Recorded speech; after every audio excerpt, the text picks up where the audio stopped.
La Torah, les mitzvot, c'est l'antidépresseur.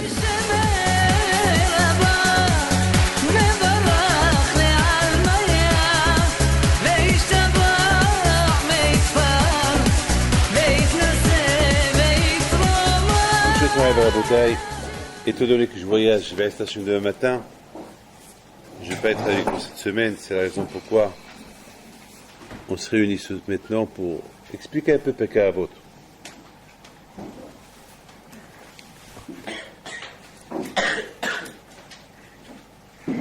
J'ai vu dans le Ben Ish Chai qui pose une question, une très belle question. Il dit Ihi mamon havecha haviv alecha kishelach ועדכן עצמך ללמוד תורה שאינה ירושה לך וכל מעשיך יהיו לשם שמיים. C'est une Mishnah dans Pirkei Avot. Vous savez qu'avant entre Pesach et Shavuot, on lit Pirkei Avot. Et la raison pourquoi on lit Pirkei Avot, c'est le Perek des Avot HaKadoshim, nos parents, les Rabbanim, nos Rabbanim, qui nous donnent des conseils comment vivre, s'adapter à ce monde-là.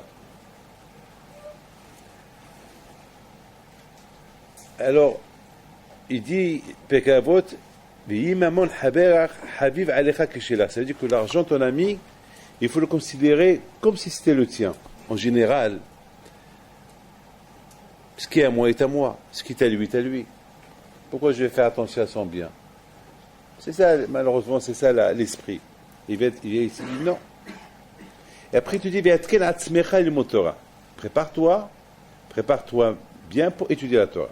Chez Ena Yerushalayim, parce que la Torah, elle n'est pas un héritage. Ça veut dire que, même moi, j'ai Zechotavot, mon père c'est un tzaddik, mon grand-père c'est un tzaddik, mon arrière-grand-père, jusqu'à Behin Vital, et ça ne veut rien dire.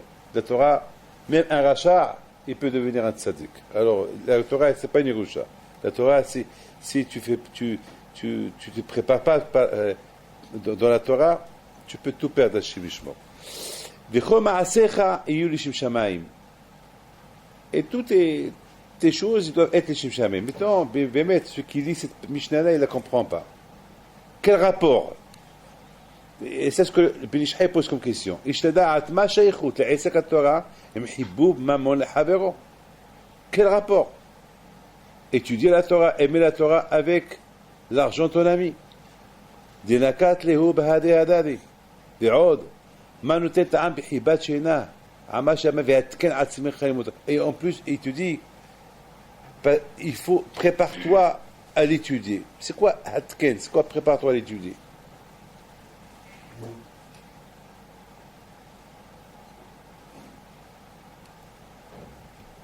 Lorsque j'ai lu cette Mishnah, et je l'ai lu, et je l'ai répété, moi j'aime répéter la chose pour que ça rentre dans ma tête. Et c'est ça le moussar. Le moussar, il faut le répéter. Le moussar, c'est un médicament pour contrôler le Sahara. Hier, j'ai appris une chose. Une femme à Londres, elle vient me dire Rabbi David, j'ai vu un shiur à toi, et j'ai vu combien tu parles sur l'importance de faire attention à tous ces trucs-là électroniques, et ces téléphones, et toutes ces choses-là. Et vous ne pouvez pas imaginer combien vous avez raison. Je lui dis pourquoi. Elle me dit, est-ce que l'homme, il va laisser sa porte ouverte la nuit s'il a un coffre à la maison? Bien sûr que non. L'homme, il va fermer la porte, surtout s'il a un coffre à la maison. Pourquoi? Parce qu'il y a des voleurs, il peut y avoir même des assassins. Je dis, alors, où tu es arrivé là? Il me dit, comment ces gens-là, ils font rentrer un assassin chez eux à la maison. Un qui va apprendre les enfants à voler, un qui va apprendre ces trucs-là, ces instruments qu'il va apprendre aux enfants. Un jour, ils vont tout lâcher. Tu as raison. J'ai jamais pensé à ça. C'est vrai. Tu as raison. Donc, en Bretagne, vous voyez que apprendre, on croit qu'on connaît, et voyez, il y a une femme qui vient, après tout ce qu'on peut dire, il y a toujours quelque chose que quelqu'un d'autre, il va ajouter. C'est ça, la Bretagne, Pekavot. Pekavot, la Bretagne, c'est pour que Hamim, ils sont venus, ils nous ont dit des paroles que je viens de vous dire. Bien sûr qu'ils ont passé des expériences, ils ont réfléchi. Et par exemple, on va essayer. Je n'ai pas encore expliqué ça. Maintenant, on a une question que Ben Ishai pose. Quel est le lien entre que l'argent de ton ami, il faut le considérer comme le tien, et avec étudier la Torah et Atka Atzmech. Quel est le lien? Et après, il dit, il faut étudier Shamaim. Quel est le rapport? Quel est le lien? Tout à l'heure, j'étais en train de, en mangeant, j'ai dit à mon fils, donne-moi un petit Dvar Torah. Il me dit, il y a un midrash qui dit que lorsqu'ils sont venus, les Myriam et Yochebed chez Paro, parce qu'il les a appelés, elle a commencé, il leur a dit, mais pourquoi vous ne faites pas ce que je vous ai dit de faire? Bon, ils ont dit, il leur a donné un ultimatum, et c'est écrit, Vélo Asso. Ils n'ont pas fait comme qu'il a dit Paro. Le Midrash dit que Paro, il a demandé à ces femmes-là de faire la avera avec lui. Myriam était jeune, hein? Quel âge elle a dit Myriam? 4 ans, je ne sais pas quel âge elle a. 3 ans. Taba otamid avera. Il a demandé Myriam et Yochebed à faire la avera. Et eux, ils ont dit non. Alors, puisqu'ils ont dit non, Kazouachou leur a donné une matana. Quelle matana il leur a donné? Il leur a donné Bateko et Huna, les Kohanim ils sont sortis d'eux, les Léviim ils sont sortis d'eux, David Amelech est sorti de Myriam, Bat Malchut. Voilà ce qu'ils ont reçu. C'est un midrash que j'ai lu il y a longtemps, je l'ai oublié. Et j'ai commencé à réfléchir. Je dis combien c'est beau ce que Haramim ils disent. Ils disent, Veheve, je l'ai noté, Heve mechashev ifsed mitzvah keneged sechara, ou sera avera keneged ifseda. Lorsqu'un homme il veut faire une avera, il faut qu'il calcule qu'est-ce qu'il va perdre lorsqu'il va faire cette avera-là. Il faut qu'il fasse un calcul. C'est parce que s'il ne la fait pas, il va avoir une récompense. Pourquoi maintenant il pense qu'à la avera? Mais pense à la récompense que tu vas avoir. Pourquoi des fois, l'homme, il pense le plaisir de maintenant. Mais ce plaisir de maintenant, il va te faire perdre une grande récompense. Pense à ça. Est-ce que l'homme, il pense à ça? Il ne pense pas à ça. Veve mehashev.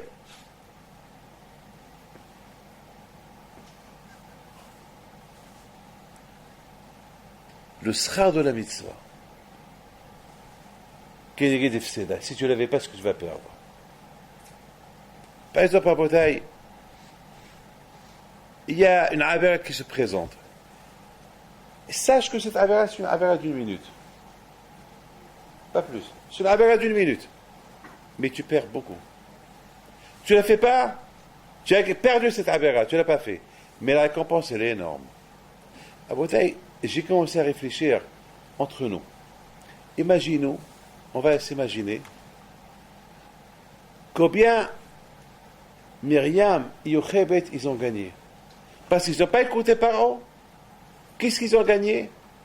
Ils ont gagné Mashiach, Moshe, Aharon, les Kohanim, le Télim. Vous imaginez, est-ce que eux, ils savaient qu'ils allaient tout gagner? Ils ne savaient pas. Ils ont fait ça Shim Shamaim. Ils ne savaient pas qu'en ne faisant pas la Avera, s'il ne faut pas aller avec Paro, ils aient gagné tout ça. Ils aient gagné que Mashiach va sortir d'eux, que David Ameler, Malchut, etc. Ils ne savaient pas. Eux, ils ont dit non, avec son Hachem. Non, on ne fait pas ça. On ne va pas faire cette affaire avec Paro. Non, pas du tout. Regardez la récompense qu'ils ont eue. Ah, maintenant, venons, on va faire le contraire. Imaginez-vous qu'ils auraient fait Hasbi Shalom. C'est grave d'imaginer. Mais, imaginez-vous. Eh ben, le Hefsed, il aurait pu être énorme. Eh ben, il n'y aura pas Moshe Rabbeinu de le Hefsed. Et puis, vous imaginez, après 120 ans, ils vont se mettre devant. Quand je vais dire, voilà ce que vous avez perdu. Voilà ce que vous auriez pu gagner.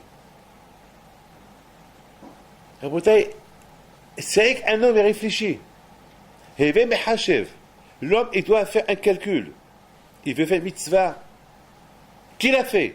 Parce qu'il a fait peur. Regardez, Myriam et Yochebed. Il y a une mitzvah. Qu'elle est venue entre leurs mains. C'est quoi la mitzvah? Ne pas faire. Il n'y a pas eux qui leur dit, viens, on fait une avera. Et ils disent, non, on fait pas. Est-ce qu'ils savaient que le fait qu'ils ne vont pas la faire, il va sortir de Moshe, Aaron, les Kohanim, David Ameler, Mashiach, et tous ces rois, tous ces tzadikim, tous ces Nevi'im, tous ces prophètes. Ouais, combien de prophètes ils sont sortis de Myriam et de Yochebed. Inimaginable. Eux, ils ne savaient pas tout ça. Eux, ils ont dit non. Parce que nous, on ne sait pas. De sera quoi Hashimidon. Nous, on ne sait pas. C'est pour ça qu'on ne sait pas. Nous, on ne sait pas. On ne sait pas que la récompense quoi que je lui donne. Mais il faut être un homme, lorsqu'il avec qu'elle arrive, il faut qu'il soit mehachev. C'est vrai, tu vas la faire parce que tu as envie de la faire. Mais sache, il se peut qu'il y ait un grand tzaddik comme Rabbi Shimon Bar Yochai qui va sortir de toi, et en faisant ça, tu vas perdre cette neshama là, qui ne va pas venir de toi. Tu vas perdre. Il dit mehachev. Tu fais mitzvah, miyodea. Qu'est-ce qui va sortir de cette mitzvah-là un jour? On ne peut pas savoir. On ne peut pas savoir. On ne peut pas savoir. D'ailleurs, Rabotai, lorsque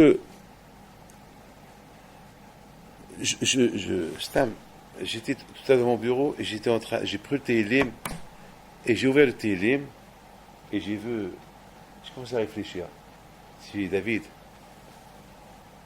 toi tu as écrit Tehillim et jusqu'à maintenant on lit Tehillim et toutes les prières sont basées sur Tehillim, c'est jusqu'à maintenant Myriam, elle reçoit les royalties.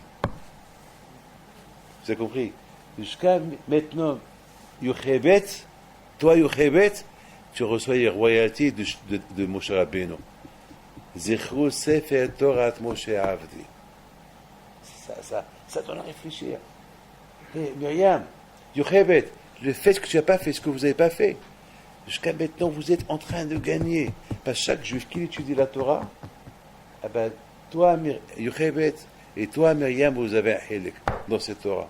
Nous, jusqu'à maintenant, on croit que c'est avec Moshe Rabbeinu qu'il y a le Helek, mais maintenant, on est en train de découvrir que même Myriam et Yochebed, ils ont... Pourquoi? Parce que Myriam et Yochebed, le fait qu'ils n'ont pas fait la Avera, c'est eux qui ont fait qu'il y a les Nevi'im, qu'il y a les rois, qu'il y a Mashiach, qu'il y a David, qu'il a écrit Tehillim, qu'il y a Moshe, qu'il a reçu la Torah. Wow, wow. Vous imaginez un homme qui peut perdre et un homme qui peut gagner. Hier, j'ai reçu un Talmid Chacham hier à Londres. Il vient, il s'assoit et me dit, je ne voudrais pas d'honneur. Hein. Il me dit, je suis mityaesh, je suis désespéré. J'ai pensé, j'ai dit peut-être c'est la parnassa, peut-être on ne le paye pas bien, peut-être il nous a collé, je ne sais pas. J'ai dit, pourquoi tu es désespéré? Il me dit, je suis désespéré, j'ai trop de Sahara. Trop de Sahara. Je lui ai dit, mais tu es marié? Parce que tout à l'heure, j'ai vu ta femme. Elle est rentrée. Pardon, vous êtes rentrés ensemble, après tu retournes. C'est quoi? Tu es marié? Tu as des enfants? Il dit, oui. Je vous parle ici à la Yeshiva. Je vous parle devant les Sfarim. Hein, et je vous parle devant la Torah. Il me dit, ce téléphone, il m'a tué. Je fais avec ce téléphone les plus graves avérotes des avérotes. Et personne ne sait ce que je fais. Et là, je commence à me dégoûter. Là, je commence à tomber. Et là, je commence à perdre les Hatchamaïm. je suis désespéré. Je vous ai entendu parler et je ne suis pas bien. Je suis désespéré. Je lui dis, tu sais quoi? Viens, on fait un deal. Prends ton téléphone, sors d'ici, casse-le. Et tu vas voir ce que tu vas gagner. Fais ça. Mais ne me dis rien du tout. Parce que si tu me dis, tu as tout perdu. Sois un grand. Sors d'ici, va quelque part, prends-le, casse-le. Casse-le. Tu vas voir. Toi, parce que Hachem Ishmor, si déjà maintenant tu pars comme ça veut dire que tu n'es pas loin, Hachem Ishmor à tomber. Je lui dis, alors, Eve Mehashev, Schar Mitzvah Keneged Efseda.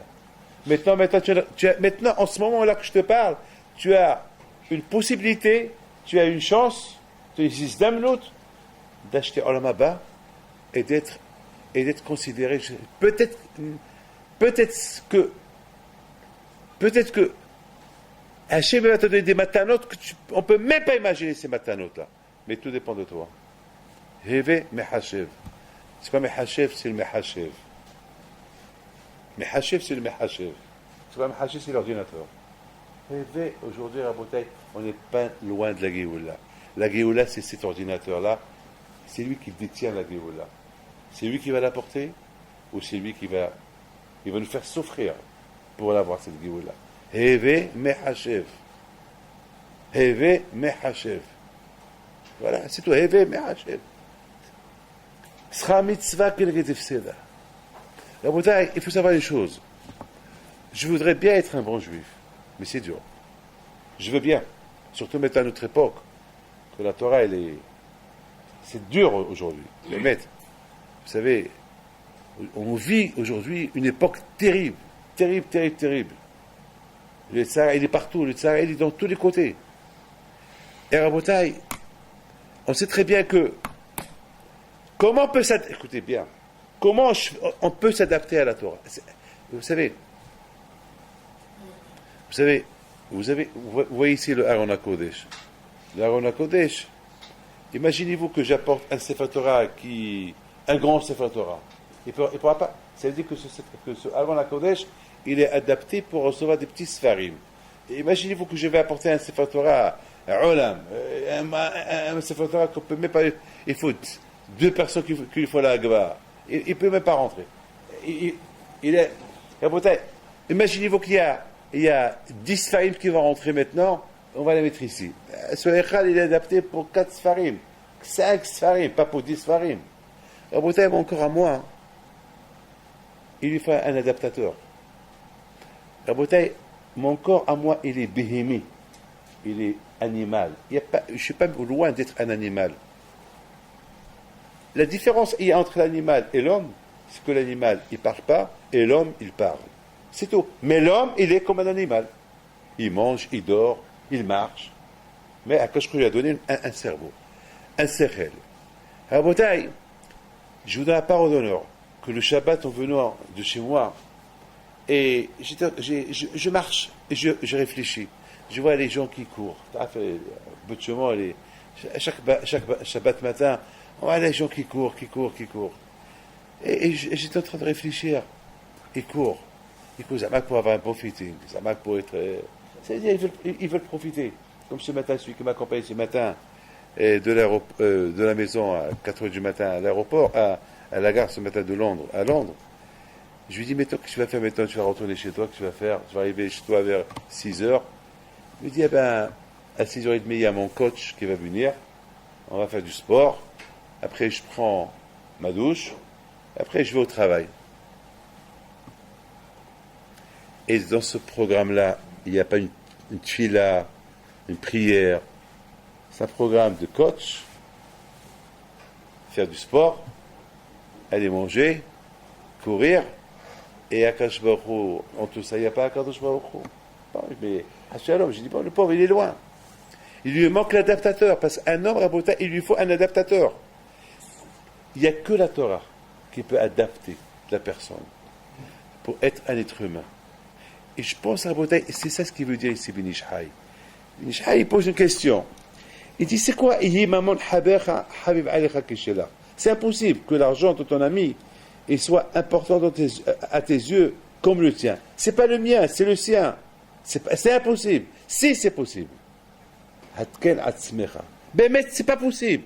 Parce que, en général, voilà, si j'ai un stylo, je vais beaucoup faire attention à mon stylo. Et si je trouve un stylo de quelqu'un ben, je m'en fous, c'est pas le mien, c'est le sien. C'est ça le téba. Le téba, on aime ce qui nous appartient. C'est le téba. La nature, on aime ce qui nous appartient.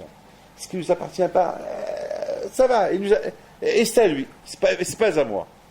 Mais Rabotai, un homme, Rabotai, qui étudie la Torah, elle va adapter, elle va l'adapter, il va devenir que les choses de son ami, ils vont devenir comme les siens. Il va faire attention aux choses de son ami. Parce qu'il y a Rabbi Akiva qui dit, ça veut dire que toute la Torah entière, elle est basée sur l'amour du prochain. Ça veut dire que les choses qui appartiennent au prochain, eh bien, il faut les considérer comme les tiens. Eh bien, puisque toute la Torah, elle est basée sur ça, alors ça veut dire que c'est la meilleure adaptation. Pour mieux s'adapter à la Torah, peut-être il faut aimer le prochain. Et je pense à Botaï, c'est ça pourquoi Akadosh Baruch Hu a voulu qu'Am Israël il se prépare, réparer tous les limites de traut qu'il y a entre l'homme et son ami, et qu'il y a une entente entre eux, et c'est après Akadosh Baruch Hu leur a donné la Torah. C'est-à-dire que je pense que c'est ça qui peut. C'est-à-dire que la Torah, elle va aider l'homme à changer. Mais attends, pour que la Torah t'aide à s'adapter, à être bien avec toi-même, et tu vas t'adapter à sévère à Akadosh Baruch Hu, et à Valer Hatshamaim, etc. Et il faut que tu respectes celui qui est à côté de toi. Pourquoi? Parce que la Torah seule, c'est pas assez. La Torah toute seule, c'est pas assez. Étudier tout le temps du matin au soir, et tu ne travailles pas tes mitzvot au niveau de ton prochain, elle ne va pas t'aider la Torah. Et la preuve, Hachem ne nous a pas donné la Torah avant qu'il n'y ait pas eu Bele Vehad Ki Yeshehad. Il a fallu qu'il y ait Bele Vehad Ki Yeshehad pour que plus tard les choses ils sont arrangées. Mes amis, il faut savoir les choses.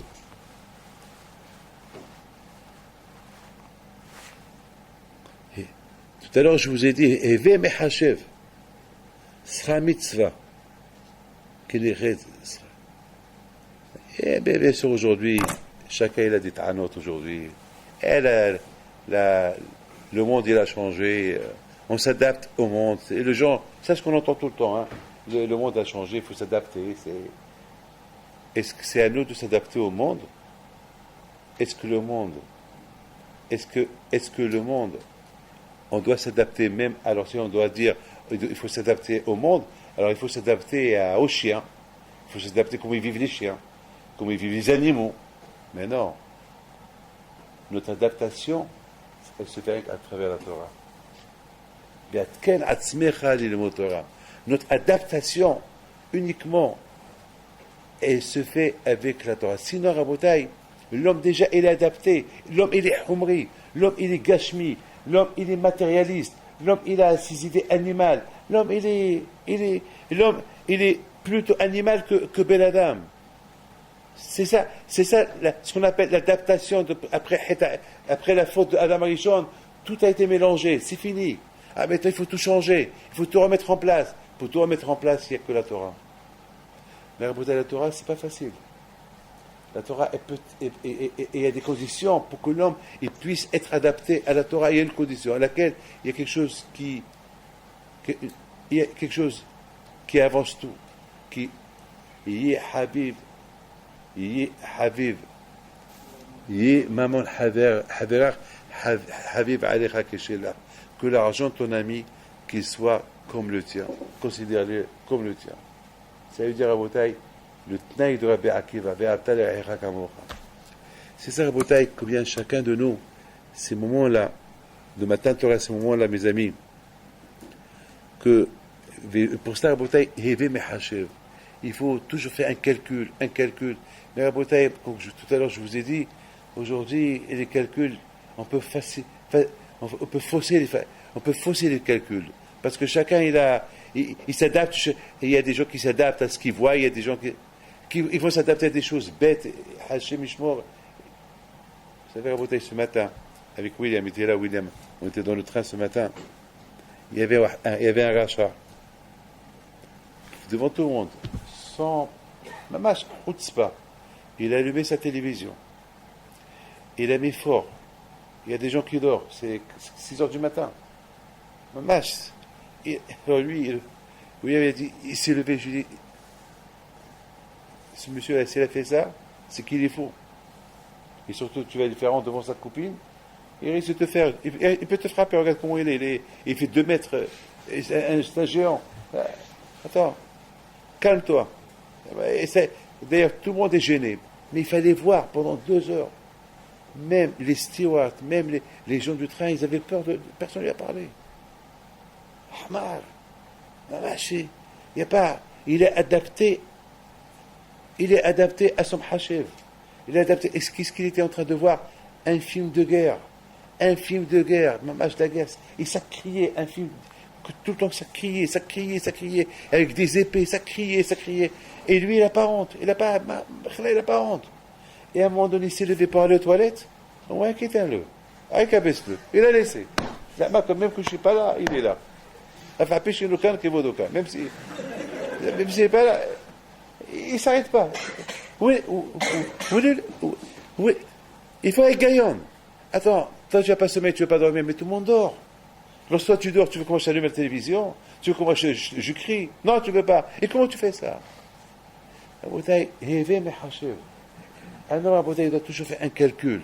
Parce que si on ne fait pas ce calcul-là, eh ben, un calcul à bouteille que l'argent de mon ami, on doit le considérer comme le mien. Parce qu'en général, ça ne marche pas comme ça. Eh ben, on va lui dire, monsieur, la Torah, elle est basée sur ça. Toute la Torah entière, elle est basée sur ton prochain. Et j'ai toujours expliqué, j'ai toujours dit à tout le monde, j'ai toujours dit, avant que quelqu'un ait fait Shema Israël et dire, il y a toujours une préface, il y a toujours une introduction.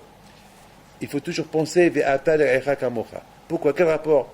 Là, je viens à négocier le Ol Malchut Shamaim, je viens à la synagogue pour recevoir sur moi le jour d'Hachem. Quel rapport avec mon copain? Et le rapport avec ton copain? Attends, monsieur, tu dis que tu m'aimes? Super. Tu dis que tu m'adores? Et avec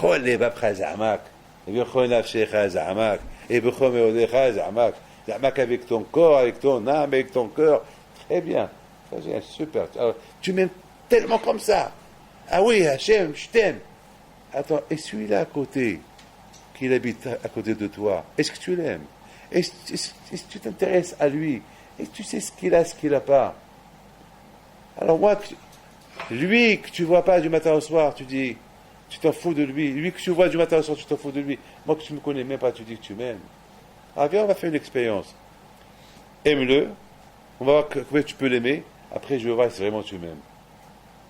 Et voilà, c'est une belle expérience. Voilà. Celui qui dit qu'il aime Akadosh Baruch Hu, alors qu'il fait l'expérience sur soi-même.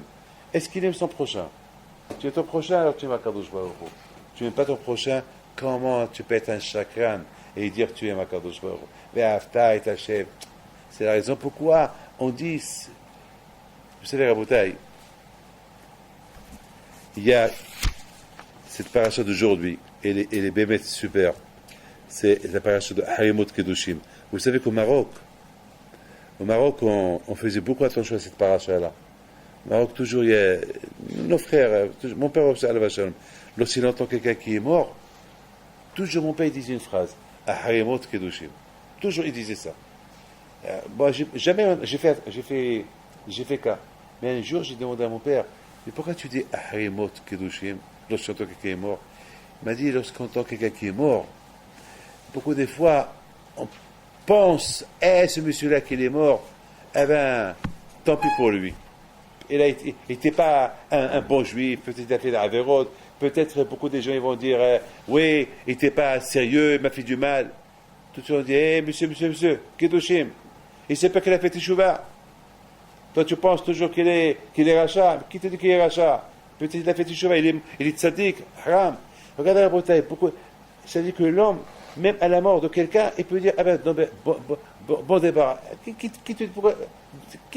te dit qui t'est rachat? Mais qui te dit? Moi, j'ai toujours dit une chose. Il y a Rabbi Finkus à la Shalom, Rabbi Shimshon Finkus, il dit, j'ai lu qui dit que c'est quoi avec Kovaya Kadesh? Une phrase extraordinaire.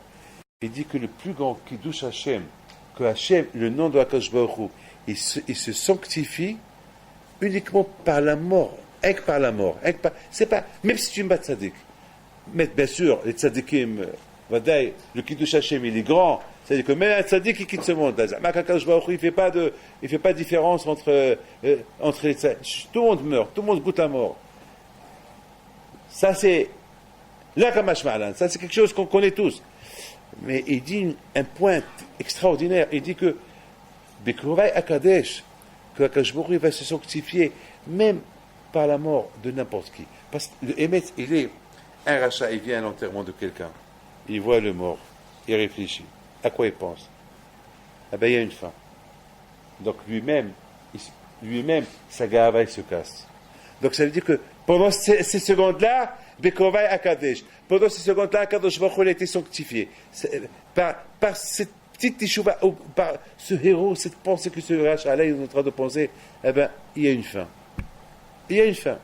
Et c'est la raison pourquoi, Rabotai, je pense que c'est quelque chose, Rabotai, que chacun de nous, il doit savoir, que chacun de nous, Rabotai, il doit faire attention, les choses, Ben Adam, les Habero surtout. Maintenant, on se prépare pour Matan Torah. Et vous savez très bien que tout ces ignas de Matan Torah, c'est cette préparation, comme il dit Bissay Salanter, on compte des jours et des jours et des jours. Et chaque jour qu'on compte, c'est pour réparer une mida, jusqu'à qu'on arrive au 48, et 48 jours. Et 48 jours, on approche aux 48 midot chez Bahem Niklit Torah. C'est-à-dire, on a réparé les 48 mauvaises qualités et on a acquis les 48 bonnes qualités. Est-ce entre vous et moi, ouais, je vous pose une question, est-ce que ce que Rabbi Saïd Salanter il dit, est-ce que nous, nous on est tous des barbus, et moi aussi avec vous, moi j'ai encore une barbe plus blanche que la vôtre, est-ce que nous tous, on a bien compris ce issue de Rabbi Saïd Salanter? Que maintenant est arrivé, que cette sphère qu'on fait, c'est pour réparer nos midot. Est-ce que là, on pense à ça? On s'est habitué. On s'est tellement habitué. Chaque jour, combien? Voilà. Ar-Rahman, et après on rigole, on sort. Et le lendemain, après un Shabbat, Hayom, et voilà. Et après on arrive à 48 jours. Hayom, ça fait, demain soir, c'est, il dit, puis c'est l'inter que le 49. On fait la Hazara. On se dit, on fait la Hazara de tout le midot out peut-être. On fait la Hazara sur toutes les midot out qu'on a. On fait la Hazara sur eux. Est-ce qu'on trouve, est-ce que nous on fait ça? Non. Pourquoi? Parce qu'on s'est habitué. On s'est habitué. Peut-être le premier jour, on s'est habitué. On s'est habitué. Et surtout, tous ces midot là, c'est Ben Adam, les Havero. D'ailleurs, sa preuve, c'est pendant ces jours-là que les Talmidim de Rabbi Akiva, ils sont morts. Ça veut dire que c'est Dvarim, parce que c'est Dvarim, chez Ben Adam, les Habero, c'est eux qui vont t'approcher à Matan Torah. Hatken atzmecha, l'ilmot Torah. Il faut adapte-toi, tu vas adapter ton corps à recevoir la Torah. Mais comment tu as adapté ton corps à recevoir la Torah? Yi Haviv, Yi Mamon Havecha, Habib Alecha Shelach. Ça veut dire, Rabotai, mettons, demain je voyage. Il faut que je parle avec moi, parce qu'en Amérique, les prix américains, ils ne sont pas les mêmes qu'ici. Donc, chaque fois, on a des prix spéciaux. Ça veut dire, pour que je remplis mon téléphone, il faut que j'ai des prises qui sont adaptées avec les interrupteurs américains. Sinon, je n'aurai pas de batterie. Sinon, je ne pourrai pas appeler personne. Sinon, vous savez, je ne peux rien faire. Rabotai, de même, si on veut adapter notre corps à avoir un helek avec la Torah, et faire partie de la Torah, et être mamash, kucha berichu oraita am Israël had, il faut qu'il y ait ce qu'on appelle Yihi Mamon Havecha Habib Alech. D'ailleurs, c'est ça le tnaï. Oraita, Kuchabirichu. Non, Oraita, c'est la Torah. Am Israël, il faut qu'il y ait les trois. C'est-à-dire que c'est Am Israël, s'il y a ahdout entre nous, ça va nous aider à s'adapter. Notre corps, on va acquérir la Torah. On va faire Helek de la Torah. Et bien, Hashem, à Matan Torah, on aura le zéro de la recevoir. Et c'est ça la bataille. Il ne faut jamais oublier une chose. La Torah, c'est pas une Yerusha. Il y a quelqu'un qui est mort la semaine dernière. La première chose que sa femme elle a fait, dans les Shiva, hein? Dans les Shiva. Je lui dis, madame, oui, mais Rabbi David, je suis obligé de venir. Parce que je ne pouvais pas parler au téléphone. Pourquoi elle est venue? Aidez-moi, comment je vais régler le problème de l'héritage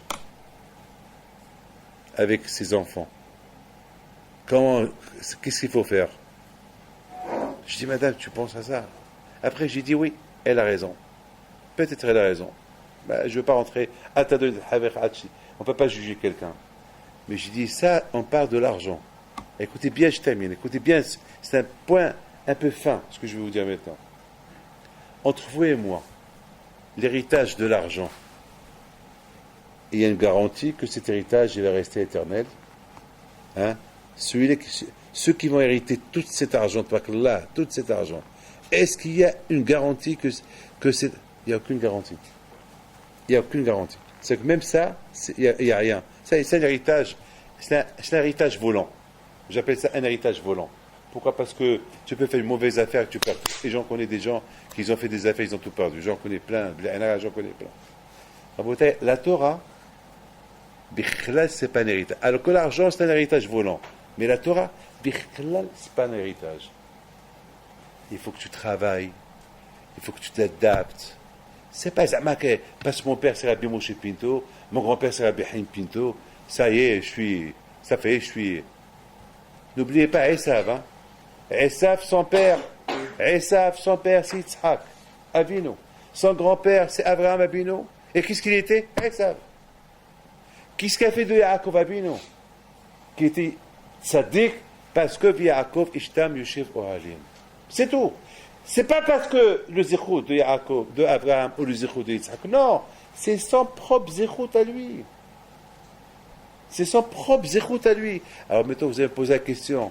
Et pourquoi Yaakov Avinu, il a rien fait pour aider son frère? Pourquoi? La raison de la bataille, dès qu'il a tout fait, 100% il a fait. Rien que le fait qu'il était à la yeshiva en train d'étudier la Torah, ça suffit. Une hashpa comme celle-là. Il n'y avait pas une grande hashpa aussi grande que celle-là. Mais ça, elle n'a pas voulu. Elle n'a rien voulu savoir. La bataille, n'oubliez pas que le Kinyan à Torah, il passe à Tken. Vous savez la bataille, le chauffard. Le chauffard, c'est une corne. Alors, vous savez comment on fait un chauffard ou pas? Moi, j'ai vu comment on fait un chauffard. Alors, on prend la corne, et après, on le brûle, et après, il devient mou, et après, une fois qu'il est mou, on le tord, et après, il y a des machines. C'est-à-dire, hatken.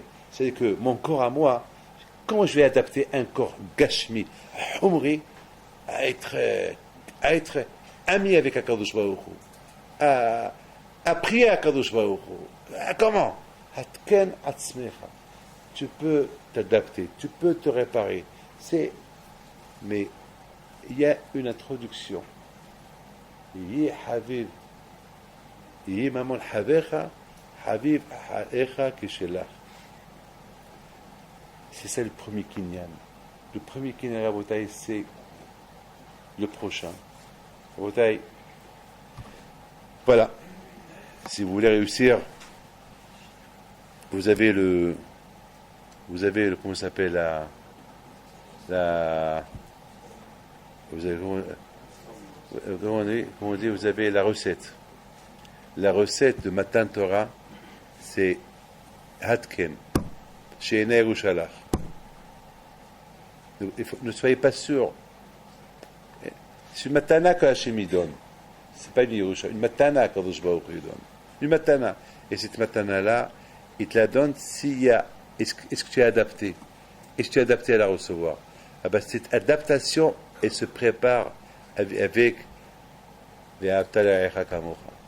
Lorsqu'il y a cette adaptation-là, on a gagné. Voilà, alors je vous souhaite une bonne fête, une bonne semaine. Et n'oubliez pas une chose, que Be'ezat Hashem, à partir de la semaine prochaine, c'est une semaine qui est très importante au niveau de Tikkun Amidot, comme ça la semaine prochaine à partir de Shmini Shepesa jusqu'à l'Akba Omer, c'est une semaine, c'est quelques jours qui sont et Rabbi Meir Ba'alanes et Rabbi Shimon Bar Yochai, c'est extraordinaire, c'est les moments que chacun de nous il peut s'adapter. Pour cela, Rabotai, il faut lire du Moussar, il faut lire Dvarim, Shebanadam Habero. Et sinon, Rabotai, on a raté le début. Et le début, c'est Pessah. Et Pessah, si on n'a pas compris, Pessah, il est fait pourquoi, alors on a tout raté. Il ne faut pas qu'on rate. Il ne faut pas qu'on rate. Si on rate, on a tout perdu. Je vous donne à votre travail et à bientôt.